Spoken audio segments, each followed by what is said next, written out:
আসসালামু আলাইকুম। পত্রিকার পাতা থেকে 17 মে 2025। ঐতিহাসিক ফারাক্কা লং মার্চ অনুষ্ঠিত হয় কবে? 16 মে 1976। আইপিএলে প্রতি ম্যাচে সর্বোচ্চ উইকেট শিকারীকে দেওয়া হয় পার্পল কাপ বা বেগুনি টুপি। সর্বোচ্চ রান সংগ্রহকারী পান অরেঞ্জ কাপ। চলমান ফিলিস্তিনি ইসরায়েল সংঘাত শুরু হয় কবে? 17 অক্টোবর 2023। বর্তমান বিশ্বের সবচেয়ে বেশি আয় করা ক্রীড়াবিদ ক্রিস্টিয়ানো রোনাল্ডো। বিজয়নগর সীমান্ত কোন জেলায়? ব্রাহ্মণবাড়িয়া। সম্প্রতি কোন শহরের সরকারি পরিষেবায় ক্রিপ্টো পেমেন্ট অনুমোদিত হয়েছে? দুবাই, সংযুক্ত আরব আমিরাত। বিশ্ব টেলিযোগাযোগ ও তথ্য সংঘ দিবস কবে? 17 মে। জাতিসংঘের প্রতিবেদন অনুযায়ী বৈশ্বিক প্রবৃদ্ধি 2026 সালে কত কমবে? 2.5%।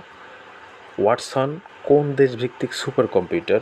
যুক্তরাষ্ট্র, IBM। বিনিয়োগ গুরু বলা হয় কাকে? Warren Buffett.